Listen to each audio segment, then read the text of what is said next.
तमाम देखने वालों को डॉक्टर वजाहत का सलाम और इस उम्मीद के साथ अपने शो को स्टार्ट करते हैं कि आप लोग अपने अपने घरों पर खैरियत से होंगे और हमारे शो का इंतज़ार कर रहे होंगे और साथ साथ उन लोगों का शुक्रिया अदा करते हैं जो हमारे शो को नहायत पसंद करते हैं और फीडबैक देते हैं और अपने टॉपिक्स हमें सजेस्ट करते हैं कि हम अपने टॉपिक्स उनको लेकर आएँ।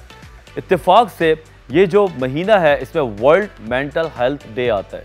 जनाब, दिमागी सेहत, पूरी दुनिया में जिस्मानी सेहत को हम सबसे ज़्यादा लिफ्ट कराते हैं और उसके बारे में बहुत ज़्यादा फ़िक्रमंद होते हैं, लेकिन अफसोस के साथ दिमागी सेहत को हम इतना ज़्यादा लिफ्ट नहीं करा पाते और नतीजा ये होता है कि जहनी सेहत अगर आपकी ख़राब हो तो इसकी वजह से जिस्मानी सेहत आपकी ख़राब होने लगती है। इसलिए फिर हमने सोचा कि आज हम क्यों ना बात कर रहे हैं मेंटल हेल्थ के ऊपर, दिमागी सेहत की। और पाकिस्तान में, पूरी दुनिया में मेंटल हेल्थ का ये समझने के एक अभी टाइम चल रहा है और इसमें जो थीम है वो बड़ी इंटरेस्टिंग है और बड़े अच्छी है, जिसमें ये कहा जा रहा है कि मेंटल हेल्थ सिर्फ उन लोगों की मिरास नहीं है जिनके पास पैसा है या जो अच्छे ममालिक में रहते हैं या जो लोग वो फैमिलीज़ हैं जो कि अफोर्ड कर सकते हैं हर हवाले से। हम ये चाहते हैं कि मेंटल हेल्थ हर उस शख्स पे पहुँचे जिसको ज़रूरत है, चाहे वो दही इलाके में रहे, चाहे वो शहर में रहे, चाहे वो अमीर हो, चाहे वो काला हो, चाहे वो गोरा हो, लेकिन मेंटल हेल्थ सबके लिए, क्योंकि दिमाग तो सबके पास है और जब दिमाग होगा और उसमें कोई ख़राबी आती है तो उसका इलाज कराना मकसूद होता है। तो हम सब ये चाहते हैं कि इक्वालिटी हो मेंटल हेल्थ के हवाले से। तो आप लोगों से गुजारिश है कि आज का शो पूरा देखें और समझें कि मेंटल हेल्थ की क्या इफ़ादियत है, क्या अहमियत है, क्योंकि बीइंग अ साइकियाट्रिस्ट मैं इस बात को अच्छी तरह जानता हूँ। अगर आपका दिमाग फिट है तो जिस्म आपका उससे डबल फिट होगा, क्योंकि दिमाग का सारा ताल्लुक आपके जिस्म से बनता है। इसी को कहते हैं माइंड बॉडी कनेक्शन। तो आज हम बात करेंगे माइंड बॉडी कनेक्शन के ऊपर और ब्रेक होएंगी। 2 ब्रेक के बाद हम आपको बताएंगे कि रिहैबिलिटेशन सेंटर क्या होता है। तो पूरा शो बड़ा काम का है, you just stay with us. हम यूँ गए और क्यों आए।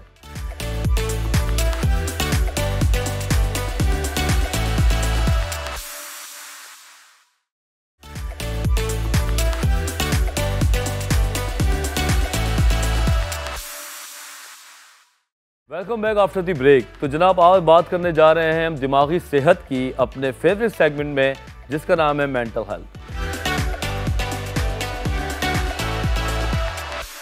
पाकिस्तान और पूरी दुनिया भर में हम बात कर रहे हैं दिमागी सेहत की कि किस तरीके से दिमागी सेहत को बेहतर से बेहतर किया जाए। ख़ास तौर पे मेरे दिमाग में ये बात थी कि हम आज इनको बुलाएंगे और बात करेंगे ख़वातीन के दिमागी सेहत को कैसे बेहतर किया जाए, स्ट्रॉन्ग किया जाए। तो हमारे साथ हैं ज़ैनब खान, क्लिनिकल साइकोलॉजिस्ट, आगा खान इन सर्विसेज। आइए हम इनसे मिलते हैं। अस्सलाम वालेकुम। वालेकुम अस्सलाम। कैसी हैं आप? खैरियत से? गुड, आप कैसे हैं? मैं बिल्कुल ठीक हूँ।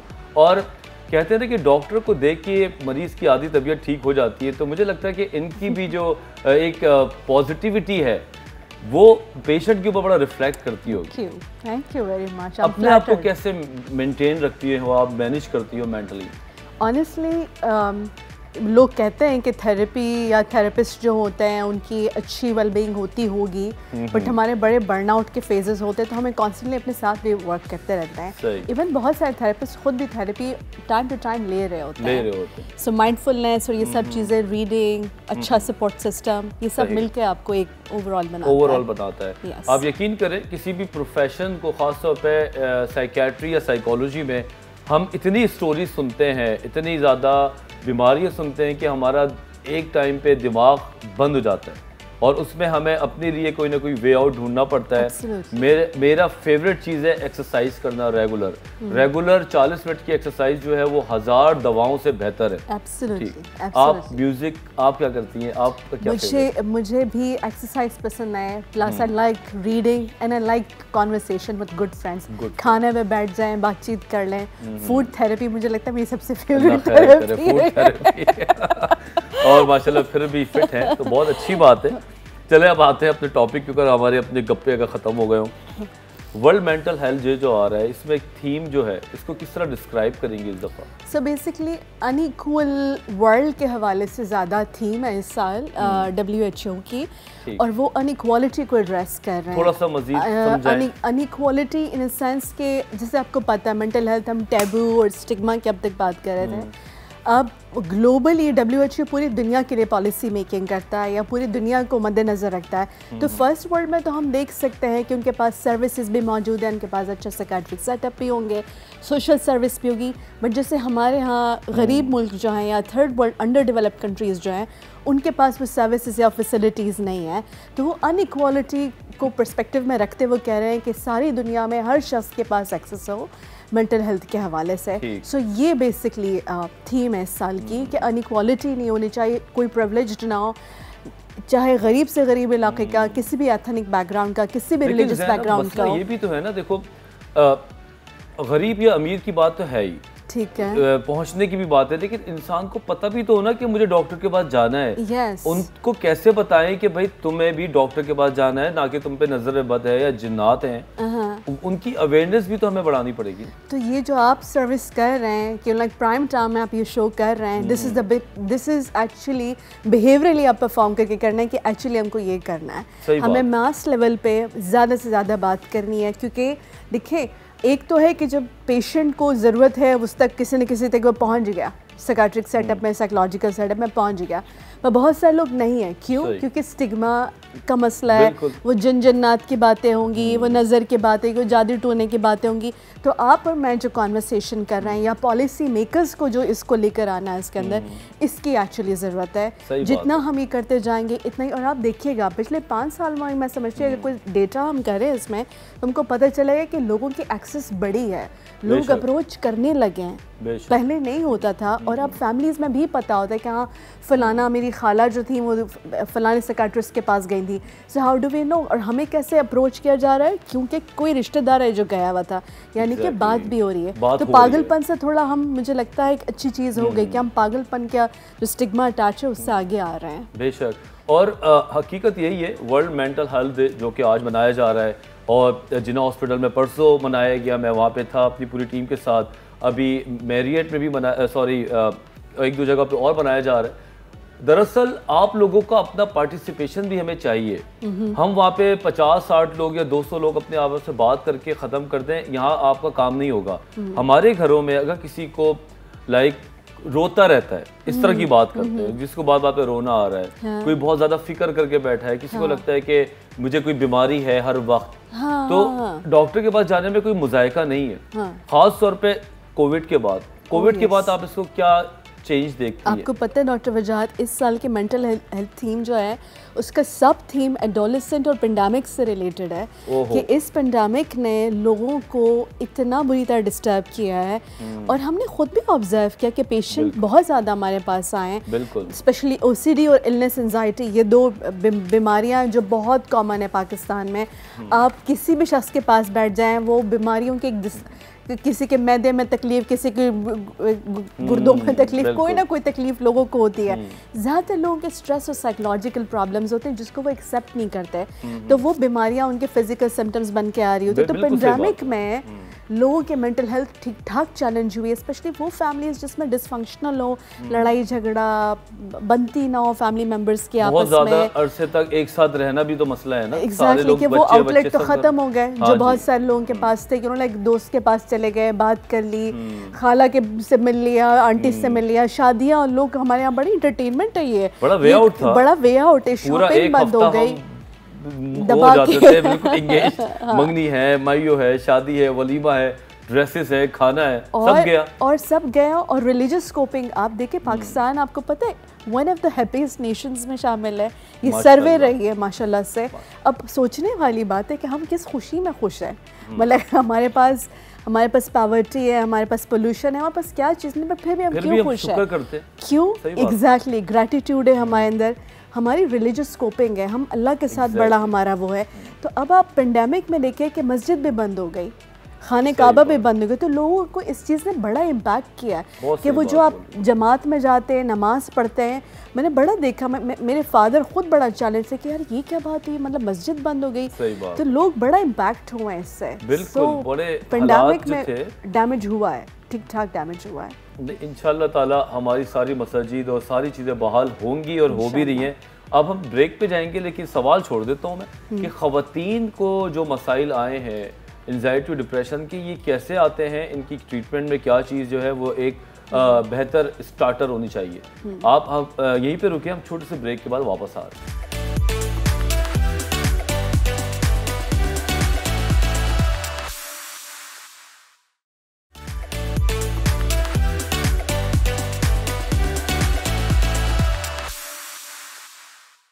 जी जनाब, तो अब हम बात करने जा रहे हैं उन ख़वातीन के ऊपर जिनके जहनी तौर पे डिस्टर्बेंस है, डिप्रेशन है या एंजाइटी है। कोविड के बाद ख़वातीन का काम बहुत अजीब बेतरतीबी से बढ़ गया। बच्चे खाना मांग रहे हैं, हस्बैंड चाय मांग रहा है और घर की सफाइयाँ भी खुद करनी पड़ रही हैं। आपको लगा अपने तजुर्बे में 2 साल में कुछ मसाइल बढ़े? आप देखिए, वो ऑलरेडी ओवरवर्क थी, अब वो जूम क्लास भी ले रही है साथ में, ठीक है। वो फिर नए सिरे से मैथ्स पढ़ रही हैं, जिससे बड़ी मुश्किल से जान छूटी थी। अब वो क्लास में बच्चे को, यानी कि बेसिकली वो स्कूलिंग भी साथ में कर रही हैं। और कांस्टेंट बंद रहना। फिर हमारे यहाँ बहुत बार जॉइंट फैमिलीज़ होती हैं, जहाँ जॉइंट फैमिलीज़ बहुत बड़ी नेमत है, वहाँ इसकी कॉम्प्लिकेशंस भी हैं अपनी जगह पे। लोग बड़ा नाराज़ होते हैं व्हेन आई से दिस कि लाइक मैं क्या आप जॉइंट फैमिली को क्वेश्चन कर रही? नहीं, मैं उसकी टॉक्सिसिटी को क्वेश्चन कर रही हूँ, मैं जॉइंट फैमिली सिस्टम को नहीं कर रही। इसकी बड़ी सारी आसाइशें और बहुत सारी इसके अंदर ईज़ भी है, बट उसकी वजह से जेठानी देवरानी पर देख रही है, इसके बाद उस तक जा रही है, तो it's a lot of stress. Already बहुत सारी चीज़ें हो रही हैं। तो एंजाइटी तो बहुत आराम से, मतलब एंजाइटी तो हम सबको ही होती है कॉमनली, लेकिन वो क्लिनिकल पिक्चर भी इसकी आई है। बिल्कुल, वो डिसऑर्डर की कंडीशन में, भी कि लाइक अब कांस्टेंट सफाई का ख्याल रखना, पेंडेमिक है, कांस्टेंट सफाई का ख्याल रखना, कोई बाहर से आया है, it's a lot of pressure. तो ओवर वर्क भी हुए हैं। तो एंजाइटी और डिप्रेशन दोनों के सिम्टम्स एक्सेलरेट करें और कुछ पता भी नहीं है बीमारी कब ख़त्म होने वाली है। एक वेव जारी, दूसरी वेव आ जाती है, फिर तीसरी वेव आ जाती है। बिल्कुल ऐसे ही हुआ है। सो इसकी वजह से लोग बहुत खौफ का शिकार कॉन्स्टेंटली रहे हैं। हर वो बीमारियों की बातें हो रही हैं, तो आप वैसे ही सेफ नहीं फील करते, और यही फ्यूल अप करता है एंजाइटी को। बिल्कुल, आप घबराए डरे सहमे से रहेंगे। चलिए अभी बात करते हैं कि वर्ल्ड मेंटल हेल्थ डे पे बात हो रही है। कोविड की तो वैक्सीनेशंस आ गई हैं, नफ्सियाती अमराज से बचने की वैक्सीनेशन कब आई? बहुत आसान है वैक्सीनेशन, लेकिन लोग ये वैक्सीन पसंद नहीं करते। उनको बहुत ही अनफैशनेबल वैक्सीन लगती है, जैसे एंजाइटी का हम जिक्र कर रहे हैं। अब आप देखिए, सांस तो हम सभी ले रहे हैं, लेकिन जब पैनिक अटैक्स होते हैं तो उसमें सांस ही सबसे पहले बिगड़ती है। तो सोचने की बात है कि सांस का इतना इंपॉर्टेंट रोल है, तो हम उसके ऊपर क्यों नहीं वर्क कर लेते हैं? तो अगर हम मुझसे कहें कि 2 या 3 टिप्स बता दो जो कि सबसे इम्पॉर्टेंट है, जो कि कोई भी, इसके लिए ना आपको बहुत पढ़े लिखे होने की ज़रूरत है, ना इसके लिए आपको बहुत ज़्यादा टाइम की ज़रूरत है, you can do it always. ना उसके लिए कोई बहुत अच्छी बैल्कनी और दरख्तों और परिंदे चहचहा, nothing like that. Deep breath करें, बहुत सिंपल है डीप ब्रीथ करना, और स्पेशली जो एंजाइटी ज़्यादा हो रही हो। अच्छा, मैं बार बार एंजाइटी बोल रही हूँ, मैं थोड़ा एक्सप्लेन कर दूँ। यानी कि आपको घबराहट, बेचैनी महसूस हो रही है, जहन रुक नहीं रहा, बार बार मुस्तकिल खौफज़दा किस्म के फियर वाले रिस्पॉन्सेस आ रहे हैं, ये ना हो जाए, वो ना हो जाए, अभी स्कूल से नहीं आया, मियाँ टाइम पे नहीं आए, खर्चे कैसे, खदशाती सोचें बड़ी आ जाती हैं। खदशाती सोचें बहुत ज़्यादा है। तो डीप ब्रीदिंग को रूटीन बना लें, स्पेशली जब आपको एंजाइटी हो रही है उस टाइम पे। कोई जैसे किसी रिलैक्स स्पॉट पे बैठ के बिल्कुल अपने आप को रिलैक्स करके नाक से सांस लें और मुंह से इसको एक्सेल आउट करें, और आंखें बंद करके और सिर्फ अपने सांस के ऊपर फोकस करें। मैं थोड़ा सा आपके लिए कर देती हूँ। जैसे मैं बिल्कुल रिलैक्स पोज पर बैठ गई हूँ, और इस वक्त मैं कोई बहुत मुझसे लोग कहते हैं लेट के करें, बैठ के करें, जो आपके लिए रिलैक्स हो। लेटे लेटे भी कर सकते हैं, खड़े खड़े भी बैठ के कर सकते हैं। सो जैसे मैं आपके लिए कर रही हूँ,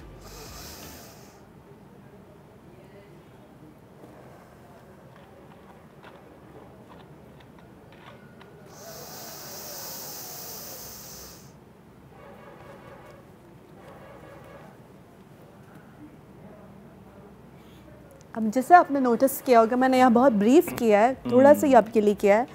जब आप ब्रीथ करें, आप नाक से ले रहे सांस, और आपका सारा फोकस अपनी सांस के ऊपर है, और आप इसको ऑब्जर्व कर रहे हैं। उस ऑब्जर्वेशन में क्या होता है, आप खुद ब खुद काम होना शुरू हो जाता है। तो जो भी चीज़ आपका एक नॉइज़ आपके जहन में थी, एक शोर मचा हुआ था, वो थोड़ी देर के लिए आपकी बॉडी ईजी होना शुरू हो जाती है, रिलैक्सिंग हार्मोन्स आपके रिलीज होना शुरू हो जाते हैं। So this is the least you can do.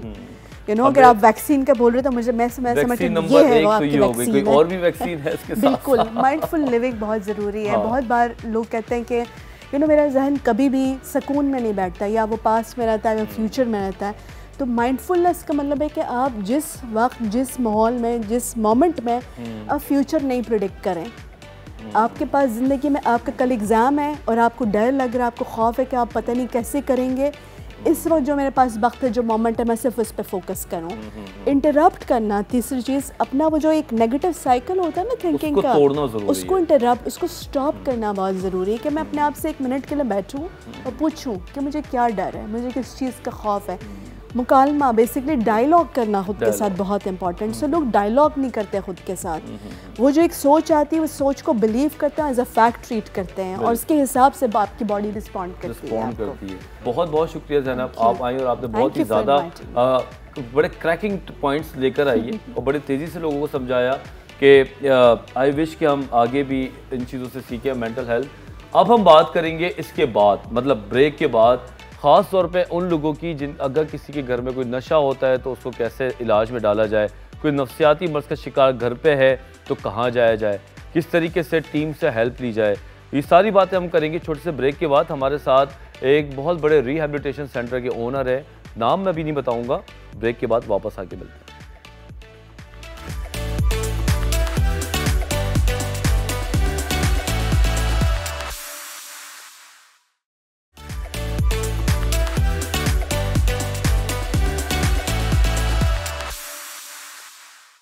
Welcome back after the break. तो जनाब, ये हमारी बात हुई थी ज़ैनब से और काफ़ी चीज़ें हमें जानने को मिली कि पाकिस्तान में और all over the world mental health के हवाले से क्या काम होने जा रहा है। अब हम आगे बात करने जा रहे हैं, हमारे बहुत ही अच्छे गेस्ट हैं जिनको मैं काफ़ी अर्से से गायबाना तौर पर जानता था, लेकिन आज पहली बार इनसे मिलने का इत्तेफाक हो रहा है और मैं बड़ा खुश हूँ कि इतना बड़ा सेंटर एक ज़माने से ये चला रहे हैं और उसके क्या फंडामेंटल्स हैं, किस किस्म के वहाँ पर चीज़ें मॉडिफाई हो रही है टाइम के साथ साथ। ज़हीर उद्दीन मोहम्मद बाबर साहब हमारे साथ हैं, CEO कारवान हयात, साथ साथ institute of mental health care के भी जनाब ये CEO हैं। आइए हम इनसे मिलते हैं। अस्सलाम वालेकुम ज़हीर साहब, कैसे हैं आप? खैरियत से हैं? ज़हीर उद्दीन मोहम्मद बाबर साहब जी, ये नाम मैं काफ़ी अरसे से सुन रहा था, इधर उधर से मुझे आवाज़ आती रहती, कभी मैं जाता था। और कारवान हयात का नाम तो कौन नहीं जानता, पाकिस्तान के अंदर माशाल्लाह से बहुत अच्छी तरह काम हो रहा है। तो आप पहले तो बताएं कैसे हैं और आजकल क्या हो रहा है? कारवान 1983 में बेगम राना लियाकत अली ख़ान ने इस्टेब्लिश किया था। बेगम राना लियाकत अली ख़ान ने एक दिन डॉक्टर ज़फ़र कुरैशी से सवाल पूछा कि जो लोग अफोर्ड कर सकते हैं, जिनके पास पैसे हैं, वो तो अपना इलाज कहीं भी करवा लेते हैं, लेकिन जो गरीब मरीज़ हैं साइकियाट्रिक, वो कहाँ जाते हैं? सही बात। इस सवाल का जवाब कारवान हयात था। पिछले 40 साल से हम उन गरीब मरीज़ों का इलाज कर रहे हैं, साइकियाट्रिक इलाज, जो अपना इलाज साइकियाट्री अफोर्ड नहीं कर सकते हैं। सही। मरीज़ों की तादाद हर साल हमारे पास बढ़ती जा रही है। पिछले साल हमने तकरीबन कोई 80,000 से ज़्यादा मरीज़ों का इलाज किया है और इसमें से 96% पेशेंट जो हमारे पास आते हैं, इनका फ्री ऑफ कॉस्ट इलाज होता है। अच्छा। और आपको एक बात पता है, कारवान की यूनिकनेस ये है कि हम जो साइकियाट्रिक दवाएं हैं वो भी मरीज़ों को जो मुफ्त प्रोवाइड की जाती हैं OPD के अंदर, जो कि आपको पता है कि वो काफ़ी एक्सपेंसिव दवाएं होती हैं, तो ट्रीटमेंट काफ़ी लंबे अरसे तक चलती होती है। काफ़ी लंबे अरसे तक चलती है। अनफॉर्चुनेटली कोई इस किस्म की एलिमेंट हो कि जिसमें कुछ सर्जरी के बाद या किसी इंटरवेंशन के बाद मरीज़ ठीक हो सकता है, लेकिन साइकियाट्रिक जो बीमारियां होती हैं, अगर अर्ली स्टेज पे इनको डिटेक्ट ना किया जाए, डायग्नोज ना किया जाए, तो फिर सारी उम्र मरीज़ को दवाएं लेनी पड़ती हैं। तो कारवान हयात पाकिस्तान में हम साइकियाट्रिक रिहेबिलिटेशन के पायनियर हैं और यूनिवर्सिटी ऑफ रटगर्स के साथ हमारा जो रिहैब प्रोग्राम है वो एफिलिएटेड है, और जो प्रोग्राम ये हम अपने साइकियाट्रिक मरीज़ों को प्रोवाइड करते हैं ट्रीटमेंट के साथ साथ। माशाल्लाह, वेरी गुड। अच्छा, ये अब मेरा बीच में एक सवाल आ गया है दिमाग में, तो कभी आपने जो साइकियाट्रिक रेजिडेंट्स डॉक्टर्स हैं या हाउस जॉब वाले, कभी उनको रोटेशन के लिए बुलाया, कभी वैसे चक्कर लगाने के लिए? रोटेशन के लिए हमारे पास जी वैसे ही बुला के सिखाने के लिए, क्योंकि रिहैब का जो कॉन्सेप्ट है वो अभी तक पाकिस्तान में इतना क्लियर नहीं है। और कारवान हयात और एक दो और रिहैब है जिनका रिहैबिलिटेशन सेंटर सिस्टम बहुत अच्छा है, तो कभी आप उनको भी बुलाएं? जी बिल्कुल, एक ओपन हाउस करते हैं हम लोग, और अभी 14 तारीख को हम एक world mental health day celebrate भी कर रहे हैं, जिसमें आपको भी इनवाइट कर रहे हैं और बाकी जो साइकियाट्रिस्ट हैं उनको भी इनवाइट किया जाता है, और उसमें इनवाइट करेंगे और वहाँ पर जो हमारी सर्विसेज हैं और बाकी जो चीज़ें हैं उसके बारे में ज़रूर बताते हैं। तकरीबन कोई 10 से 12 के करीब हमारे पास साइकियाट्रिस्ट अपने पेरोल के ऊपर हैं। आपको पता है पाकिस्तान में साइकियाट्रिस्ट बड़े स्केयर्स हैं, पूरे पाकिस्तान में कोई 500 से कम साइकेट्रिस्ट अवेलेबल हैं और सिर्फ कराची में कहते हैं कि कोई 90-100 के करीब साइकेट्रिस्ट हैं। बिल्कुल। तो हमारे पास अल्लाह का शुक्र है 10-12 साइकेट्रिस्ट हैं, बाकी पूरी टीम है, रिहैब प्रैक्टिशनर्स हैं, सोशल वर्कर्स, ये सारी एक होलिस्टिक अप्रोच के साथ मरीज़ का इलाज करते हैं। एग्जैक्टली, बहुत अच्छी बात है। और जिस तरह आप लोग वीडियो में देख भी सकते हैं कि इनका सिस्टम किस तरीके से चलता है, और साइकियाट्रिक सिस्टम को चलाना इतना आसान नहीं होता, उसके लिए ट्रेंड आपका जो स्टाफ है समझदार, वो बड़ा ज़रूरी होता है। वरना पेशेंट जो है वो तो ऑलरेडी नहीं चाहते कि हमारा इलाज हो, उनको इलाज के लिए आमादा करना, उनको रखना और फिर उनका ठीक करके भेजना एक बहुत बड़ा चैलेंज है। अच्छा, एक बात ये कि ओवर दी पास्ट 10 ईयर्स कारवाने हयात में कोई इम्प्रूवमेंट, कोई नई चीज़ वो लेकर आए, किस तरीके से आप मरीज़ को ठीक कर रहे हैं? अगर कोई नया आदमी आना चाहे तो उसके लिए क्या अट्रैक्शन है? देखिए, 3-4 इंटरवेंशंस हमने की हैं। एक तो जो साइक रिहैब है उसको इम्प्रूव किया है, स्ट्रेंथन किया है। इसके अलावा कम्युनिटी आउटरीच प्रोग्राम हमने एक एक्सटेंसिवली कराची में शुरू किया है, जो कराची के 13 लोकेशंस के ऊपर अर्बन स्लम्स के अंदर हमारा कम्युनिटी आउटरीच प्रोग्राम काम कर रहा है। कॉन्सेप्ट हमने ये दिया था कि मरीज़ को क्लिनिक आने की ज़रूरत नहीं है, हम क्लिनिक को मरीज़ के घर तक ले गए हैं। तो ये 13 लोकेशंस हैं, जिसमें नाज़माबाद है, सफूरा गोट है और बाकी जो अर्बन स्लम्स हैं इसके अंदर हम काम कर रहे हैं। और मुख्तलिफ ऑर्गेनाइजेशंस के साथ भी हमने कोलैबोरेशन की हुई है। अच्छा। तकरीबन को 7,000-8,000 के तो वहाँ पे छोटे सेंटर्स आप बना रहे हैं या अल्टीमेटली ऑनलाइन होता है या आना पड़ता है? नहीं, मरीज़ को उसके घर के करीब किसी सेंटर के अंदर हम उसको बुला के वहीं पर उसका इलाज करते हैं। और इवेंचुअली जहाँ पर ये मरीज़ों की तादाद ज़्यादा हो जाती है वहाँ हम अपना एक सेंटर भी खोलने के लिए अब जा रहे हैं। बिल्कुल। ये तो आप जो आपका नाम है, जिस किस्म का काम है, मेरे ख्याल से आपको तो बहुत सारे सेंटर्स अब खुल जाने चाहिए जी, क्योंकि आपके नाम से लोग आते हैं। क्योंकि मैं जिना हॉस्पिटल में होता हूँ और आप यकीन करें कि जब हमें लगता है कि किसी को लंबे अरसे के लिए पेशेंट देना है तो डॉक्टर आफरीदी साहब हो या और कोई हो, हम लोग कारवाने हयात का नाम लेते हैं। वो हमारे एक डॉक्टर साहब रज़ा साहब भी होते थे मुलाकात। तो बस आपकी जिम्मेदारी लगता है टाइम के साथ बढ़ जाएगी। जी, एक्चुअली फिनोमेना बहुत बड़ा है। अगर आप एक चीज़ देखें, WHO 2000 पाकिस्तान में आपको पता है कोई ऑथेंटिक डेटा तो अवेलेबल है नहीं साइकेट्रिक मेंटल हेल्थ के ऊपर। 2009 की जो WHO की रिपोर्ट है वो कहती है 1 in 4 in any community in any society suffered from mental health one way और दी अदर। तो 25% पॉपुलेशन किसी भी कम्युनिटी के अंदर वो सफ़र होती है। कराची में जो एक अनऑर्गेनाइज डेटा या जो एक अवेलेबल है डेटा, उसके हिसाब से 34% पॉपुलेशन कराची की मेंटल इलनेस का शिकार थी प्री कोविड। पोस्ट कोविड ये नंबर अब कोई 42-43% तक आ गया है। हमारे पाकिस्तान के अंदर बल्कि ऑल ओवर द वर्ल्ड अंग्रेज़ों में भी ये तस्वर किया जाता है कि बाज़ औक़ात हिस्टेरिया या कन्वर्जन डिसऑर्डर जो है वो जिन्नात की तरफ से होता है। अभी हम ज़हीरुद्दीन साहब से पूछेंगे, इनका बड़ी इंटरेस्टिंग स्टोरीज भी हैं, फिर हम इसके हल भी बताएंगे। You just stay with us, we are coming in a minute.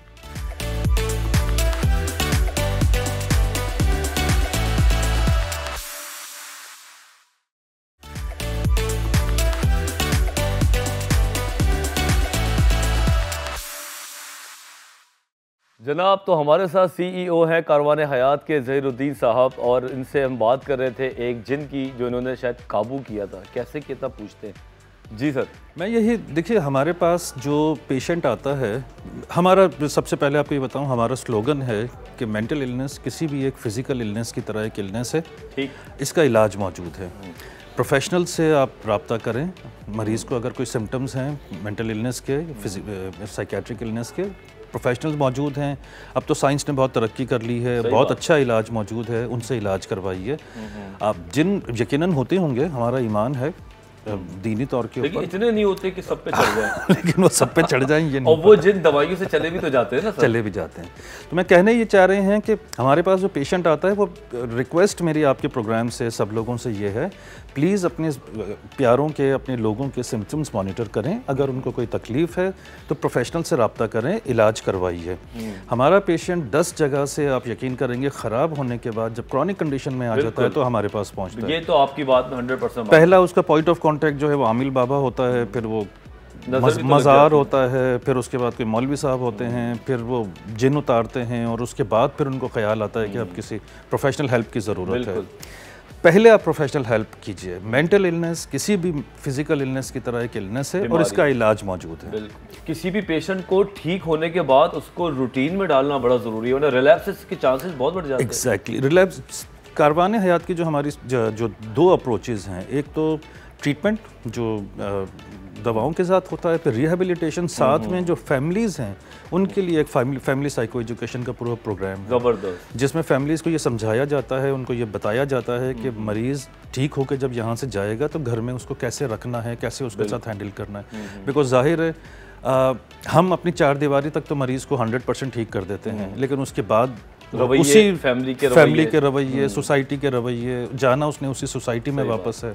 Unfortunately हमारा जो सोशल गवर्नमेंट का जो सोशल सर्विसेज का स्ट्रक्चर है वो इतना स्ट्रांग नहीं है। फैमिली ही हमारी सबसे बड़ी सपोर्ट होती है, तो फैमिली को ये समझाया जाता है कि आपने इसको किस तरीके से हैंडल करना है, किस तरह रखना है। और शुक्र है मैं अभी कोई डेटा ऐसा सच शेयर करूं, जो इन पेशेंट से हमारे पास डिस्चार्ज होकर पेशेंट जाते हैं उनका रिलैप्स रेट पिछले साल सिर्फ 2% रहा है। क्या बात है, ये वीडियो में भी चल भी रही है कि माशाल्लाह से काफ़ी काम करवा रहे हैं आप, तो ये काम करने से तो उनका टाइम अच्छी तरह गुजरता होगा। टाइम भी अच्छा गुजरता है, उनका टाइम भी अच्छा गुजरता है। और सेकेंडली ये है कि वो जो स्किल्स हैं या वो जो भूल जाते हैं, जो स्किल्स वो भूल जाते हैं या जो चीज़ें हैं वो भी उनको वापस लाने में मदद मिलती है। अच्छा, एक्सरसाइज वगैरह करते हैं ये लोग? जी जी बिल्कुल, ये तो इनकी थेरेपी का हिस्सा है। बिल्कुल, क्योंकि एक्सरसाइज इटसेल्फ इतनी अच्छी मेडिसिन है कि अगर आप इसको आदत लगा के भेज दें तो घर पे इसकी भी एडिक्शन हो जाती है। एग्जैक्टली, बिल्कुल एग्जैक्टली। तो फिर ये लोग जब यहाँ से जाते हैं तो आपसे इनके पास ये डे केयर आवर्स के साथ आ रहे होते हैं या ये बिल्कुल मुनक़ता हो जाते हैं? नहीं, हमारा बेसिकली जो सोशल वेलफेयर सिस्टम है वो पेशेंट के साथ इंगेज रहता है केस मैनेजमेंट के अंदर, जिसमें पेशेंट्स को हम हर 3 से 4 दिन के अंदर एक वेलबिंग कॉल की जाती है। एक SMS टेक्स्ट भी उसको किया जाता है। बेसिकली SMS टेक्स्ट में हम उससे ये पूछते हैं कि दवा वो टाइम पे ले रहा है, ठीक है, कोई साइड इफ़ेक्ट तो नहीं हो रहा, कोई सिम्टम तो नहीं है, घर वालों से भी आमतौर पे। और जो सोशल वर्कर्स होते हैं वो कॉल करके पेशेंट से बेसिकली यही पूछ रहे होते हैं कि कोई इशू तो नहीं है। फिर उनको रिमाइंड करवाया जाता है कि आपकी अपॉइंटमेंट आ गया है, टाइम है कल या परसों, तो आप अपना आके डॉक्टर से वापस कंसल्ट कीजिए और जो फॉलो अप के लिए। अच्छा, एक सवाल और आया, अमूमन हमारे घर में लोग नशे के अमराज में मुब्तला होते हैं, बच्चे नशा कर रहे होते हैं, कस्में खाते हैं फिर कर लेते हैं, हमारे फैमिली डॉज खाती रहती है। अब अगर किसी को क्राइसिस इंटरवेन करवाया जाए, घर पे बुलाया जाए, या आप तक किस तरह वो फैमिली पहुँचे जिसका लव्ड वन घर में परेशान है और फैमिली बताना भी नहीं चाहती लोगों को, तो आपके पास कोई ऐसे नंबर्स हैं आप तक पहुंचने के लिए, विच इज़ वेरी इंपॉर्टेंट? जी, 2 चीज़ें करवान ने अभी शुरू की हुई हैं। एक तो हमारा जो हेल्पलाइन नंबर है 111-534-111, इसके ऊपर आप कभी भी कोई भी राब्ता करके किसी प्रोफेशनल से बात कर सकता है। इसके अलावा टेलीसाइकाइट्री का एक सिस्टम है हमारा, वो भी इसी नंबर पे कॉल करके अपॉइंटमेंट लिया जा सकता है और घर में बैठकर जूम या स्काइप या जो भी ऑनलाइन सर्विसेज हैं वो वहाँ से ली जा सकती हैं, प्रोफेशनल आपको मिल जाएगा। मैं रिक्वेस्ट ये करूँगा, एक प्लीज़ आप अपना मैसेज दें बल्कि जी, और बात बताएं लोगों को। स्टिग्मा मेंटल इलनेस के साथ एसोसिएटेड है। साइकाइट्रिस्ट प्रोफेशनली इलाज करते हैं, वो पागल नहीं होते मरीज़। हमारे यहाँ जो एक चीज़ एसोशिएट हो जाती है कि किसी को अगर मेंटल इलनेस हो गई है या साइकियाट्रिक इलनेस हो गई है तो वो पागल हो गया है, वो पागल नहीं होता है। साइकियाट्रिस्ट के पास जाइए, प्रोफेशनल से इलाज करवाइए। डिप्रेशन, एंजाइटी हो या कोई सीवियरिटी के अंदर आप आ गए हैं, कारवान हयात मौजूद है आपकी हेल्प के लिए। हमारा नंबर 111-534-111 है, आप इसके ऊपर कभी भी कॉल कर सकते हैं, प्रोफेशनल हेल्प ले सकते हैं, कोई इशू है डिस्कस करने का वो कर सकते हैं। हमारी वेबसाइट है www.keh.org.pk, इसके ऊपर जाकर आप जो हमारी मालूमात ले सकते हैं, कोई और चीज़ें हैं वो आप असेस कर सकते हैं, टेलीसाइकियाट्री के लिए रजिस्टर कर सकते हैं। जनाब बहुत शुक्रिया ज़हरुद्दीन साहब, बहुत अच्छा लगा आपसे बात करके। वक्त इतना महदूद था कि पता ही नहीं चला और सवालात बहुत सारे रह गए, लेकिन फिर भी अगर आप लोगों के दिमाग में कोई सवालात हैं ख़ास तौर पे अपने इंडिविजुअल सर्कमस्टेंसेस के हवाले से, तो आप डॉन न्यूज़ पे बात करें, हम आपको हेल्प करेंगे। कारवान हयात जाएं और वहाँ पे जाके खुद बात करें।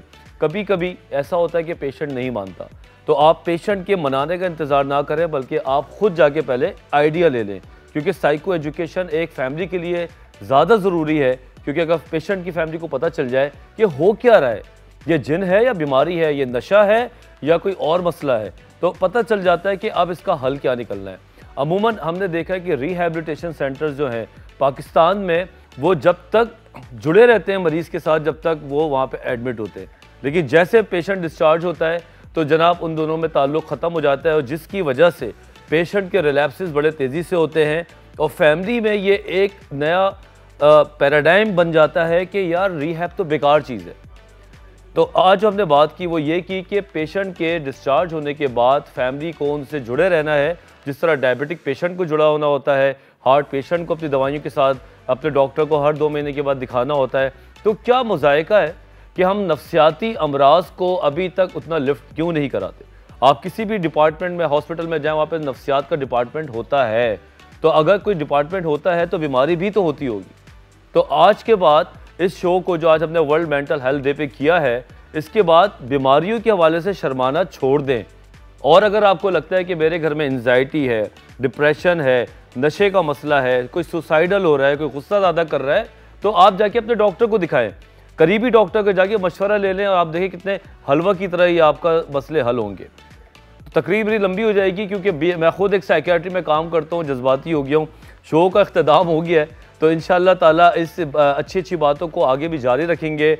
बहुत शुक्रिया आप लोगों का जनाब, जो हमारे शो को पसंद करते हैं, इंस्टाग्राम पे मैसेजेस करते हैं, टॉपिक्स का बताते हैं और फिर हम वही टॉपिक्स आपके लिए लेके आते हैं। तो जनाब अब हम चलते हैं, हमें और हमारी टीम को इजाज़त दीजिए। इंशाअल्लाह ताला नेक्स्ट संडे इसी टाइम पे हम आपको मिलेंगे डॉन न्यूज़ पे।